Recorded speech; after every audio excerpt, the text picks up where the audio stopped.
Good morning, welcome to exam today. મિત્રો 26 April 2026ના relative current અફેર્સની discussion આ વિડીયોમાં આપણે કરવાના છે, તો છેલ્લે સુધી વિડીયો સાથે બની રહેજો. કરંટ અફેર્સ ઇમ્પોર્ટન્ટ ટોપિક છે, દરેક એક્ઝામમાં પ્રશ્ન પૂછવામાં આવે જ છે. ટોપિક પર આવીએ. ક્વેશ્ચન નંબર 1 છે, હાલમાં રાષ્ટ્રીય પંચાયતી રાજ દિવસ ક્યારે ઉજવવામાં આવ્યો? પ્રશ્ન છે, રાષ્ટ્રીય પંચાયતી રાજ દિવસ દર વર્ષે 24 એપ્રિલના રોજ મનાવવામાં આવે છે. ભારતમાં દર વર્ષે 24 એપ્રિલના રોજ રાષ્ટ્રીય પંચાયતી રાજ દિવસ ઉજવવામાં આવે. આ દિવસ 1993માં 73માં બંધારણીય સુધારા દ્વારા પંચાયતી રાજ પ્રણાલીને આપવામાં આવેલા બંધારણીય દરજ્જાની યાદમાં ઉજવવામાં આવે છે. મિત્રો સ્ટાર માર્ક કરજો, ખૂબ ખૂબ ઇમ્પોર્ટન્ટ પ્રશ્ન છે. હાલમાં જસ્ટિસ લીસા ગિલને કયા હાઈકોર્ટના પ્રથમ મહિલા મુખ્ય ન્યાયાધીશ તરીકે નિયુક્ત કરવામાં આવ્યા? તો રાઈટ આન્સર છે મિત્રો આંધ્રપ્રદેશ હાઈકોર્ટ. આંધ્રપ્રદેશ હાઈકોર્ટના પ્રથમ મહિલા મુખ્ય ન્યાયાધીશ ચીફ જસ્ટિસ બની ગયા છે જસ્ટિસ લીસા ગિલ.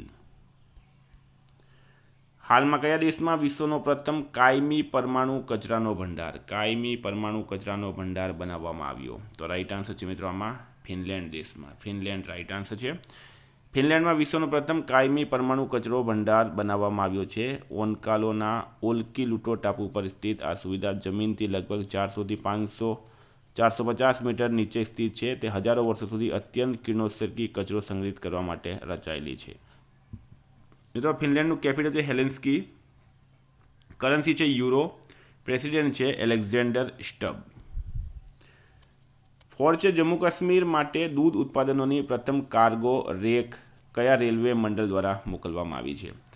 તો ગુજરાતના અમદાવાદ મંડળ દ્વારા મોકલવામાં આવી. પશ્ચિમ રેલવેના અમદાવાદ મંડળે એક મહત્વપૂર્ણ સિદ્ધિ હાંસલ કરતા ગુજરાતથી જમ્મુ કાશ્મીર માટે દૂધ ઉત્પાદનોની પ્રથમ કાર્ગો રેક રવાના કરી. આ પહેલથી ગુજરાતના ડેરી ઉત્પાદનો હવે સીધા કાશ્મીર ખીણના બજારો સુધી પહોંચશે. મિત્રો આવનારી તમામ પરીક્ષાઓ માટે એક્ઝામ ટુડેનું લેટેસ્ટ એક વર્ષનું કરંટ અફેર્સ તૈયાર છે. ખાસ કરીને પોલીસવાળા લઈ લેજો. હાલમાં પીએસઆઈની એક્ઝામમાં આપણું કરંટ અફેર્સ 100% પૂછાયું હતું. બરાબર. 9510411961 આના પર મિત્રો કરંટ અફેર્સ માટે મેસેજ કરો. તમને ડેમો પીડીએફ પણ જોવા મળશે અને સબૂત પણ જોવા મળશે. હાલમાં ભારતનું પ્રથમ આલ્કલાઇન બેટરી યુનિટ ક્યાં શરૂ થયું?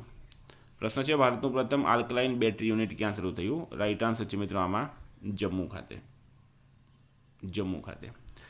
આ યુનિટ એવરીડી ઇન્ડસ્ટ્રીઝ ઇન્ડિયા લિમિટેડ દ્વારા સ્થાપિત કરવામાં આવ્યું. લગભગ ₹200 કરોડના રોકાણથી બનાવાયેલા આ પ્લાન્ટ ભારતનું પ્રથમ અને હાલનું એકમાત્ર આલ્કલાઇન બેટરી ઉત્પાદન કેન્દ્ર છે. 6 નંબર છે, હાલમાં ભારતે કયા દેશ સાથે એઆઈ એટલે કે આર્ટિફિશિયલ ઇન્ટેલિજન્સ સ્માર્ટ સિટીઝના આયોજન માટે ડેટા કરાર પર હસ્તાક્ષર કર્યા? રાઈટ આન્સર છે મિત્રો આમાં જાપાન દેશ. તો જાપાનનું કેપિટલ છે ટોક્યો. કરન્સી છે જાપાની યેન અને પ્રેસિડેન્ટ છે મિત્રો પીએમ છે હાલમાં સન્ના ટાકીચી. 7 છે, હાલમાં કયા રાજ્યમાં સ્ટોરેન્થેરા ઓરોગ્લોસા નામની એક નવી વનસ્પતિ પ્રજાતિ જોવા મળી? રાઈટ આન્સર છે અરુણાચલ પ્રદેશમાં. એપ્રિલ 2026ના અહેવાલ મુજબ સ્ટોરેન્થેરા ઓરોગ્લોસા નામની એક નવી વનસ્પતિ પ્રજાતિ અરુણાચલ પ્રદેશમાં શોધવામાં આવી. આ શોધમાં પૂર્વીય હિમાલયની સમૃદ્ધ જૈવ વિવિધતા પર પ્રકાશ પાડે છે. મિત્રો કેપિટલ છે ઈટાનગર. સીએમ છે પેમા ખાંડુ. રાજ્યપાલ છે કેટી પટનાયક.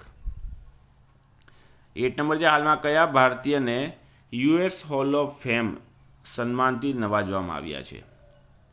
તો ઇમ્પોર્ટન્ટ પ્રશ્ન છે. યુએસ હોલ ઓફ ફેમમાં સામેલ થયા છે ઉપેન્દ્ર દ્વિવેદી. ઉપેન્દ્ર દ્વિવેદી હાલમાં ભારતના થલ સેના પ્રમુખ છે. ભારતીય સેના પ્રમુખ જનરલ ઉપેન્દ્ર દ્વિવેદીને એપ્રિલ 2024માં પ્રતિષ્ઠિત US army war college Carlisle barracks યુએસએના આંતરરાષ્ટ્રીય હોલ ઓફ ફેમમાં સામેલ કરવામાં આવ્યા છે. 9 છે, હાલમાં કયા દેશે 15 વર્ષથી ઓછી ઉંમરના બાળકો માટે સોશિયલ મીડિયાની એક્સેસને પ્રતિબંધિત કરવા માટે એક નવો કાયદો પસાર કર્યો? રાઈટ આન્સર છે મિત્રોમાં તુર્કીએ. તુર્કીની સંસદે 15 વર્ષથી ઓછી ઉંમરના બાળકો માટે સોશિયલ મીડિયા પ્લેટફોર્મની એક્સેસને પ્રતિબંધિત કરતો એક નવો બિલ પસાર કર્યો. આ કાયદાનો ઉદ્દેશ્ય ડિજિટલ સલામતી વધારવા અને બાળકોને હાનિકારક સામગ્રીથી બચાવવાનો છે, જેના માટે પ્લેટફોર્મને કડક વય ચકાસણી પ્રણાલીઓ લાગુ કરવાની જરૂર છે. તુર્કીનું કેપિટલ છે મિત્રો અંકારા. કરન્સી છે લીરા. પ્રેસિડેન્ટ છે રેસેપ ટૈયપ અર્ડોગન. ભારતના મુખ્ય વૈશ્વિક જળ કાર્યક્રમ ઇન્ડિયા ઇન્ટરનેશનલ વોટર વીકની 9મી આવૃત્તિ હાલમાં ક્યાં ઉદ્ઘાટન કરાયું? રાઈટ આન્સર છે મિત્રો આમાં ન્યૂ દિલ્હી ખાતે. બરાબર. ઇન્ડિયા ઇન્ટરનેશનલ વોટર વીકની 9મી આવૃત્તિનું હાલમાં ન્યૂ દિલ્હી ખાતે ઉદ્ઘાટન થયું છે. 11 છે રેલોસ સમજૂતી હેઠળ ભારત કયા ક્ષેત્રમાં રશિયન સુવિધાઓ સુધી પહોંચ મેળવશે? તો રાઈટ આન્સર છે મિત્રોમાં આર્કટિક ક્ષેત્ર. ભારત અને રશિયાએ તાજેતરમાં રેસિપ્રોકલ એક્સચેન્જ ઓફ લોજિસ્ટિક્સ એગ્રીમેન્ટને કાર્યરત કર્યું. આ સમજૂતી બંને દેશોને યુદ્ધ અને શાંતિના સમયમાં એકબીજાના લશ્કરી થાણાઓ, બંદરો અને હવાઈ સુવિધાઓનો ઉપયોગ કરવાની મંજૂરી આપે છે. આ કરાર ભારતની મલ્ટી એલાઇનમેન્ટ વ્યૂહરચનાને એક મહત્વપૂર્ણ ભાગ છે. 12 નંબર છે ટાઈમ 100 2026ની યાદીમાં નીચેનામાંથી કોણ 14મી વખત વિશ્વના સૌથી પ્રભાવશાળી વ્યક્તિ તરીકે પસંદ થયા? તો રાઈટ આન્સર છે મિત્રોમાં શી જિનપિંગ. ટાઈમ મેગેઝિન વર્ષ 2026 માટે વિશ્વના 100 સૌથી પ્રભાવશાળી વ્યક્તિઓની યાદી જાહેર કરી. આ યાદીમાં રાજકારણ, વ્યવસાય, મનોરંજન અને વિજ્ઞાન જેવા ક્ષેત્રોના દિગ્ગજોનો સમાવેશ થાય છે. સૌથી વધુ સ્થાન ચીનના રાષ્ટ્રપતિ શી જિનપિંગ આ 14મી વખત સ્થાન પામ્યા. ભારતીય નામોની વાત કરીએ તો સુંદર પિચાઈ, રણબીર કપૂર અને વિકાસ ખન્નાનો સમાવેશ થાય છે. સૌથી યુવા અને વયોવૃદ્ધની વાત કરીએ તો 20 વર્ષીય એલિશા લિયુ સૌથી યુવા અને 96 વર્ષીય ડોલોરસ હુએટા સૌથી વયોવૃદ્ધ છે. મિત્રો કેટેગરીઝની વાત કરીએ તો યાદીને leaders, innovators, artist, titans, icons અને પાયોનર્સ એમ 6 શ્રેણીઓમાં વહેંચવામાં આવ્યા હતા.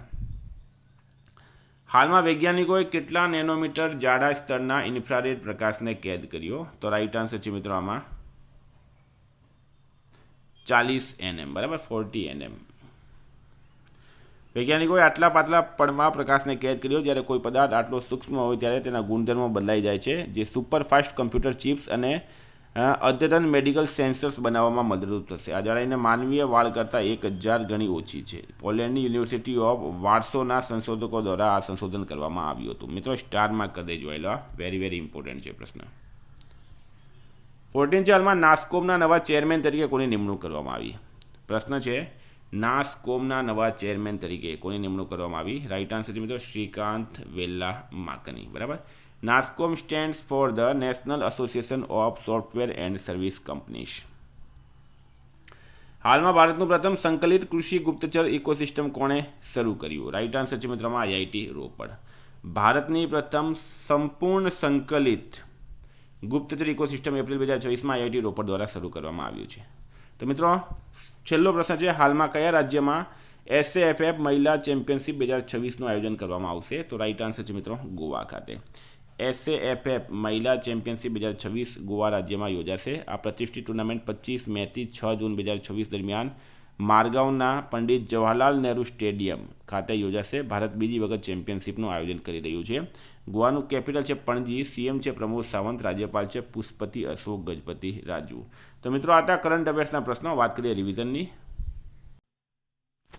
મિત્રો આપણે આવી ગયા છે 25 એપ્રિલ 2026 રિવિઝન પર. હાલમાં અંગ્રેજી ભાષા દિવસ ક્યારે ઉજવવામાં આવ્યો? 23 એપ્રિલે.